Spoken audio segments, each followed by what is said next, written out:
네, 오늘 설교 제목을 한번 좀 같이 읽어보면 좋겠는데요. 설교 제목 한번 읽어볼까요? 살아감도 살아냄도 오직 은혜입니다. 네, 살아감도 살아냄도 오직 은혜입니다 라는 제목으로 하나님 말씀 전하겠습니다. 빌립보서라고 하는 이 성경은요, 빌립보 교회 성도들에게 사도 바울이 보낸 편지입니다. 빌립보 교회는 바울이 이제 사역하면서 여러 개의 교회를 세웠는데, 유럽 지역에서 처음으로 세워진 교회가 이 빌립보 교회입니다. 그만큼 바울에게는 각별한 교회고 또 특별한 애정이 있는 남다른 교회 가운데 하나가 빌립보 교회라고 말할 수가 있습니다. 바울이 이제 빌립보 교회에서 사역을 하다가 다른 지역으로 이동을 하게 됐는데, 아마도 바울이 이동을 하고 난 이후에도 몇 차례 빌립보 성도들을 더 만났을 것으로 생각이 됩니다. 그리고 빌립보 성도들 역시 바울의 사역을 계속해서 지원했던 것으로 보입니다. 바울이 감옥에 갇혀 있을 때 이 소식을 또 빌립보 성도들이 들었는데, 바울이 감옥에 갇혀 있을 때에도 빌립보 성도들이 바울을 계속 신뢰하고 지원했습니다. 바울은 그런 빌립보 성도들에게 너무나도 고마웠기에 감사의 마음을 전하고 싶었고, 또 그들의 믿음을 격려하고 싶어서 이 빌립보서를 쓰게 됩니다. 물론 빌립보 교회에도 문제가 있었습니다. 문제가 없는 교회가 없죠. 빌립보서 4장을 보시면 순두계와 유오디아의 갈등이 잠시 기록되어 있는데, 빌립보 교회에도 이런 문제들은 존재했습니다. 그럼에도 불구하고 빌립보 교회는 우리가 잘 알고 있는 고린도 교회나 갈라디아 교회와는 다르게 비교적 건강한 신앙을 지키면서 존재했던 교회로 보입니다. 그러면 이 빌립보 성도들은 그대로 괜찮았던 것일까요? 바울은 여기에 대해서 단호하게 그렇지 않다라고 말하고 있습니다. 분명 빌립보의 성도들은 신앙을 잘 지켰습니다. 여러모로 칭찬을 받아 마땅한 모습을 가지고 있었지만, 지금까지 빌립보 성도들이 신앙생활을 해왔던 그 모습에 만족하기에는 세상은 아직 너무 위험하고, 그리고 그들이 경험하고 받아들였던 복음은 말로 형언할 수 없을 정도로 위대했기 때문입니다. 신자는 어떻게 살아가야 하는가? 이것은 저와 여러분을 포함한 예수를 믿는 모든 성도들이 평생 간직해야 할 질문입니다. 신자는 어떻게 살아가야 하는가? 오늘 저는 본문 말씀을 중심으로, 빌립보서 2장 12절 말씀을 중심으로 교리적으로는 성화라고 말하는 신자의 삶에 관하여서 잠시 함께 상고하고 기도의 제목을 삼으려고 합니다. 빌립보의 성도들을 포함하여 오늘날 우리 역시 신자로서 끝없이 믿음의 경주를 해야 합니다.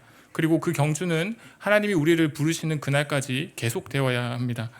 빌립보서 3장 13절 이하의 말씀입니다. 형제들아, 나는 아직 내가 잡은 줄로 여기지 아니하고 표대를 향하여 그리스도 예수 안에서 하나님이 위에서 부르신 부름의 상을 위하여 달려가노라. 사도 바울의 고백이죠. 바울은 많은 성도들에게 본이 되는 믿음의 삶을 살았던 훌륭한 사도였습니다. 그래서 그는 빌립보 성도들에게 자신 있게 나를 본받으라 라고까지 말합니다. 빌립보서 3장 17절입니다. 형제들아, 너희는 함께 나를 본받으라. 그럼에도 불구하고 바울은 자신이 최고의 본을 보이는 존재는 아니라는 것을 알았습니다. 그리고 모든 성도에게 최고의 본보기가 되시는, 최고의 본을 보이시는 한 분을 소개합니다. 바로 예수 그리스도입니다. 빌립보서 2장 5절 말씀을 보면 너희 안에 이 마음을 품으라 곧 그리스도 예수의 마음이니 라고 시작하면서 예수 그리스도가 어떤 일을 어떻게 행하셨는지, 그리고 그분에 대하여서 소개를 하고 있습니다. 여러분, 예수님은요, 자발적으로 종의 형체를 취하셨습니다. 그리고 하늘에서 그 영광의 특권을 내려놓으시고 이 땅에 오셨습니다. 그리고 세상을 죄에서 해방하시기 위해서 십자가라고 하는 최고의 치욕까지 받아들이신 분이 예수님이셨습니다. 그 끝이 무엇이었습니까? 그 끝은 빌립보서 2장 9절 이하에서 우리가 확인해 볼 수 있습니다. 2장 9절 이하의 말씀입니다. 하나님이 그를 지극히 높여 하늘에 있는 자들과 땅에 있는 자들과 땅 아래에 있는 자들로 모든 무릎을 예수의 이름에 꿇게 하시고 모든 입으로 예수 그리스도를 주라 시인하여 하나님 아버지께 영광을 돌리게 하셨느니라. 하나님은 예수 그리스도를 지극히 높여주셨습니다. 예수님은 가장 큰 영광을 받으셨습니다. 여기에 성도의 소망이 있습니다. 그리스도를 따르는 사람들, 그리스도를 본받고 그 본을 따르는 사람들은 마지막 심판 때에 하나님이 우리를 변호해 주실 것이라는 소망을 가지고 살아가는 것입니다. 그리고 그 소망으로 인해서 이 땅에서 기뻐할 수 있는 것이죠. 하나님은요, 예수 믿는 성도들을 이 세상에서 홀로 내버려 두지 않으시는 분입니다. 성령께서 함께 하시고 우리를 구원하신 그 예수 그리스도께서 하늘 보좌 우편에서 여전히 우리를 위해서 간구해 주고 계십니다. 오늘 본문 말씀을 다시 보면요, 사도 바울은 두렵고 떨림으로 너희 구원을 이루라 이렇게 말씀을 하고 있으면서 우리에게 격려의 메시지를 던집니다. 사랑하는 여러분, 우리는 구원의 길을 걸어가고 있습니다. 여러분, 구원의 길을 걷는다라고 하는 이 표현이 조금 어색하십니까? 혹은 조금 낯서십니까? 성경은 구원이라고 하는 이 커다란 주제를 다루고 있으면서 우리에게 하나님의 구속 사역의 정확한 순서를 이렇게 세밀하게 알려주고 있지는 않습니다. 그럼에도 불구하고 오래전부터 교회 역사 가운데서는 성경을 기초로 해서 구원이라고 하는 것이 어떠한 과정을 이루고 있다는 것에 거의 동의를 해오고 있습니다. 물론 신학적인 견해에 따라서 조금 견해를 달리하고 있기는 하지만 대부분의 신학자들의 견해를 종합해보면 큰 틀이 이렇습니다. 먼저 하나님이 선택하신 자들을 부릅니다. 부르심이죠. 그리고 이것을 보통 소명이라는 말로도 표현을 합니다. 로마서 8장 30절이나 디모데전서 6장 12절 말씀이 이것을 근거로 합니다. 이렇게 부르신 자들을 하나님이 거듭나게 하십니다. 중생이라고도 말을 하는데, 그리고 그 이후에는 회심이라고 하는 것이 뒤따릅니다. 그리고 그리스도를 믿는 자들을 하나님이 의롭다고 인정해 주시는데 우리가 이것을 칭의라고 말합니다. 칭의된 자들은 이제 이 땅에서 성화의 길을 걸어갑니다. 거룩한 삶을 살아가는 것이죠. 죽음 이후에 우리는 천국에서 하나님과 함께하게 되는데요, 그곳에서 우리는 영화를 누립니다. 그럼에도 불구하고 성도들이 이 땅에서 살아갈 때는 육신을 입고 있고 우리 안에는 죄성이 존재하기 때문에 영화를 이 땅에서 경험을 할 수는 없습니다. 그럼에도 하나님은 우리를 거룩해져 가는 그 삶의 길로 인도해 가십니다. 다시 말해서 오늘 설교의 주제로 삼고 있는 성화라고 하는 것을 우리가 경험하게 하시는 겁니다. 방금 말씀드린 이런 내용이 구원의 길 가운데 우리가 경험하는 것들입니다. 소명, 부르심입니다. 중생, 회심, 칭의, 그리고 성화, 영화에 이르기까지 이것이 구원의 서정입니다. 이런 내용들을 여러분 잘 모르셔도 괜찮지만 알아두셔도 좋습니다. 그런데 그보다 훨씬 더 중요하게 우리가 반드시 알아야 되는 것이 있는데, 그것은 이 모든 구원의 서정에서 이 모든 것을 하나님이 친히 이루신다는 것입니다. 성경은 이 부분을 계속해서 언급합니다. 먼저 오늘 본문으로 다루는 빌립보서 말씀을 몇 군데 보겠습니다. 빌립보서 1장 6절 말씀입니다. 너희 안에서 착한 일을 시작하신 이가 그리스도 예수의 날까지 이루실 줄을 우리는 확신하노라. 노란 글씨 보시면 너희 안에서 착한 일을 시작하신 이가 이루신다라고 되어 있습니다. 이어서 빌립보서 2장 13절 말씀을 보시면요, 오늘 본문 다음 절 말씀인데요, 너희 안에서 행하시는 이는 하나님이시니 자기의 기쁘신 뜻을 위하여 너희에게 소원을 두고 행하게 하시나니라고 기록되어 있습니다. 사도 바울이 에베소 교회에 쓴 편지를 보시면요, 에베소서 1장 4절 이하의 말씀입니다. 곧 창세전에 그리스도 안에서 우리를 택하사 우리로 사랑 안에서 그 앞에 거룩하고 흠이 없게 하시려고 그 기쁘신 뜻대로 우리를 예정하사 예수 그리스도로 말미암아 자기 아들들이 되게 하셨으니 이는 그가 사랑하시는 자 안에서 우리에게 거저 주시는 바 그의 은혜의 영광을 찬송하게 하려는 것이라. 사랑하는 여러분, 말씀 가운데서 성도의 구원을 하나님이 친히 이루어 가신다라고 하는 것을 발견하셨습니까? 창세전에 각 사람을 택하시는 것부터, 그리고 하나님의 작정 가운데 부르시고 회심하게 하시고 의롭다고 칭해 주시고 성화의 삶을 살아가게 하시고 마침내 영광스러운 하나님의 나라에서 영화를 누리게 되는 것까지, 이 모든 것을 하나님이 하신다라고 성경이 말씀합니다. 구원의 주도자가 하나님이 되신다라고 하는 것입니다. 그러므로 우리는 하나님이 무엇을 행하시는가라는 것에 초점을 맞추어야 하는 것입니다. 여러분, 동의가 되십니까? 그렇다면 우리가 구원에 관하여서 인간이라고 하는 존재가 하나님께서 행하시는 이 구원 사역에 무엇인가를 더한다고 생각할 수는 없습니다. 그렇게 생각한다면 틀린 것입니다. 로마 가톨릭이나 알미니안주의에서는 인간이 신의 은총에다가 무언가를 더할 수 있다라고 말을 합니다만 성경은 그렇게 말하고 있지 않습니다. 하나님께서 행하시는 구원의 역사는 너무나도 큽니다. 반면에 인간이라고 하는 우리 존재는 너무나도 약합니다. 그래서 만일 구원이라고 하는 것에 일부분이 인간에게 맡겨져 있다면 인간은 너무나도 약한 존재이기 때문에 그 구원은 실패에 이를 것입니다. 당연히 그 결과는 절망일 수밖에 없는 것이죠.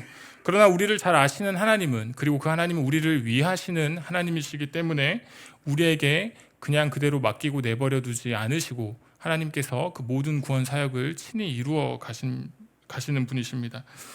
오늘 본문 말씀은 신자의 성화라고 하는 것을 직접적으로 다루고 있는 말씀인데요. 얼핏 보면 이 성화라고 하는 것을 인간 스스로가 주도하는 것처럼 느껴지는 대목이 있습니다. 그러나 앞서 말씀드렸듯이 성화라고 하는 이 구원의 일부분의 역사에서도 하나님이 친히 일하십니다. 하나님의 자녀된 이들은 이 땅에서 거룩한 삶을 살아가게 되는데 이 모든 것이 하나님의 역사하심이라는 것이죠. 오늘 본문의 끝부분을 보면 너희 구원을 이루라 이렇게 말씀을 하고 있습니다. 그런데 이 말씀은요, 우리 스스로 구원을 이룰 수 있다라고 하는 그런 의미가 아닙니다. 우리 스스로 구원을 이뤄낼 수 있는, 우리가 구원을 받을 수 있는 그런 의미가 아니라는 것입니다. 당연히 우리가 그것을 성취할 수 있다라는 것도 아니죠. 다만 이 말씀은 이 구원이라고 하는 것을 우리가 얻게 됨에 있어서 우리 역시 일부분 행위를 하는 것이 있다라고 하는 차원으로 바울이 이렇게 말하고 있습니다. 이것이 어떤 의미인지 성경에 나오는 몇 가지 사례를 가지고 여러분들에게 말씀을 드리겠습니다. 먼저 요한복음 9장을 보시면요, 요한복음 9장은 예수님께서 길을 가시다가 날 때부터 맹인이 된 사람을 만나시는 장면이 기록되어 있습니다. 제자들이 그 맹인된 사람을 보고, 맹인을 보고 예수님에게 묻습니다. 이 사람이 날 때부터 맹인이 된 것이 누구의 죄 때문입니까? 이렇게 묻는데 예수님께서 뭐라고 말씀하시냐면 하나님이 하시는 일을 나타내고자 하는 것이다 라고 그렇게 말씀을 하셨습니다. 그리고 예수님은 땅에 침을 뱉으셔서 진흙을 이기시고 그 진흙을 맹인의 눈에 발라줍니다. 그리고 그 맹인에게 말씀하셨습니다. 실로암 못에 가서 씻으라 이렇게 말씀을 하십니다. 요한복음 9장 6절 이하의 말씀입니다. 땅에 침을 뱉어 진흙을 이겨 그의 눈에 바르시고 이르시되 실로암 못에 가서 씻으라 하시니 이에 가서 씻고 밝은 눈으로 왔더라.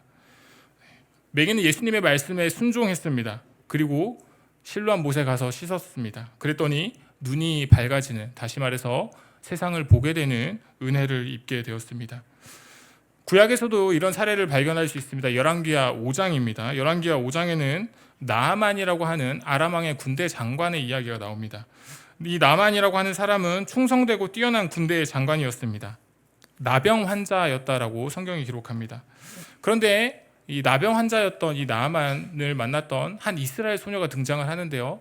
그 이스라엘 소녀가 이스라엘의 어떤 선지자를 만났더라면 당신의 병이 나았을 것이다 라고 이런 이야기를 하게 됩니다. 그리고 이 왕을 아람의 왕이 듣게 되고 이 아람 왕이 나아만을 고쳐주기 위해서 이스라엘로 보내게 됩니다. 그리고 나아만이 이스라엘에 가서 하나님의 선지자 엘리사를 만납니다. 열왕기하 5장 10절입니다. 엘리사가 사자를 그에게 보내 이르되 너는 가서 요단강에 몸을 7번 씻으라 내 살이 회복되어 깨끗하리라 하는지라. 이어지는 14절 말씀입니다. 나아만이 이에 내려가서 하나님의 사람의 말대로 요단강에 7번 몸을 잠그니 그의 살이 어린아이의 살같이 회복되어 깨끗하게 되었더라. 여러분, 예수님을 만났던 맹인은 실로암 못에 가서 눈에 바른 진흙을 씻으라는 말을 들었고 나아만은 요단강에 가서 7번 몸을 씻으라는 말을 들었습니다. 그리고 맹인은 눈을 씻었고 나아만은 몸을 씻었습니다. 그랬더니 하나님이 친히 일하셨습니다. 치유를 경험하게 되었고 구원의 은혜를 입은 것입니다. 사랑하는 여러분, 지금 사도 바울이 두렵고 떨림으로 너희 구원을 이루라 이렇게 말을 하고 있는 것은 너희의 힘이나 노력으로 하나님의 구원에 무엇을 더하라는 그런 말이 아닙니다. 예수를 통하여서 하나님께서 완성하신 구원의 사역이 우리가 무엇을 더할 만큼 부족하겠습니까? 그렇지 않습니다. 예수님께서 이루신 그 구원 사역에 우리는 아무것도 더할 수가 없습니다. 우리는 그렇게 뛰어난 존재들이 아닌 것입니다. 그러므로 구원이라고 하는 것은 우리의 노력이나 우리의 행위로 이루어질 수 있는 것이 아니라 전적으로 하나님께서 이루시는 것입니다.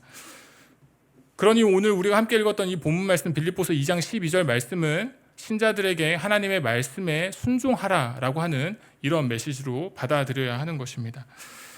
하나님의 말씀에 순종할 때 하나님이 우리를 도우십니다. 정확하게 말하면 하나님의 말씀에 순종할 수 있는 은혜를 우리에게 주시는 것입니다.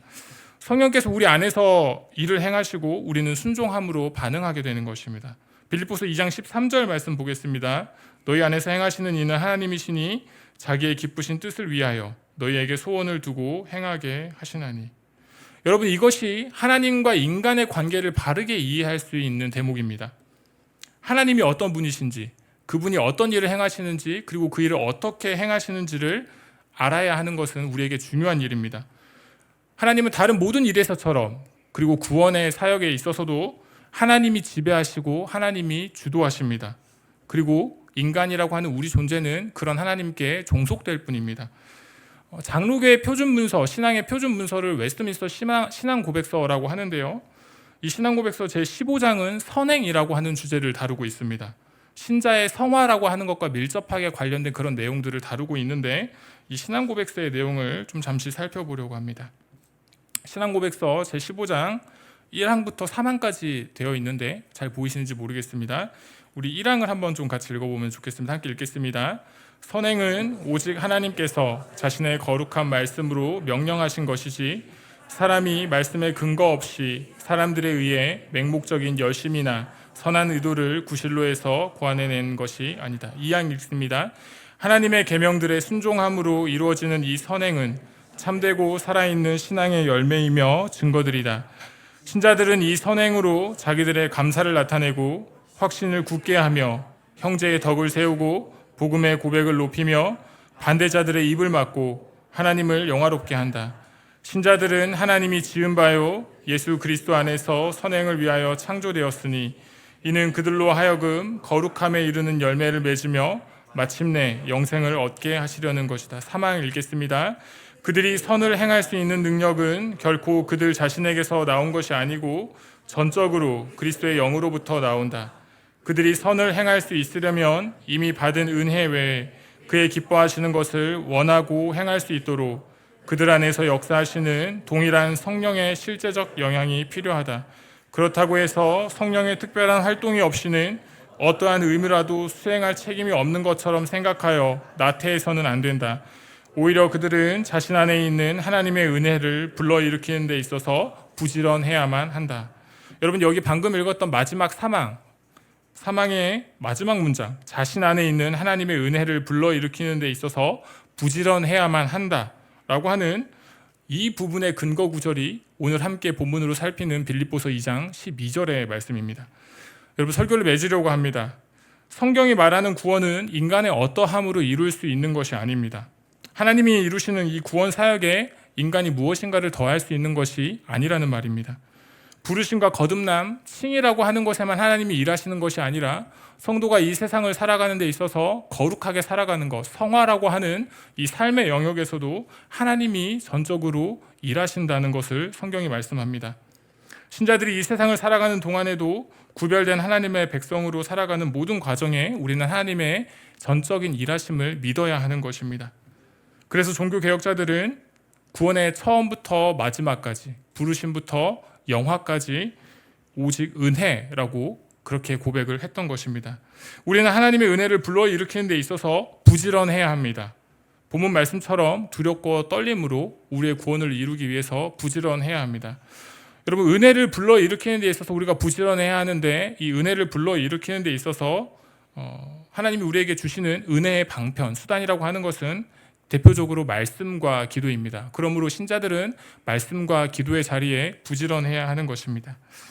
우리가 앞으로 얼마나 더 살게 될지는 모르겠습니다. 저와 여러분이 얼마나 더 살게 될지는 모르겠지만 우리의 남은 인생을 거룩한 하나님의 백성의 삶으로 빚어가시는 은혜를 누리셨으면 좋겠습니다. 그리고 하나님을 영화롭게 하는 그 복된 인생으로 하나님을 영광스럽게 하는 예수 가온교회 성도님들 되시기를 축복합니다.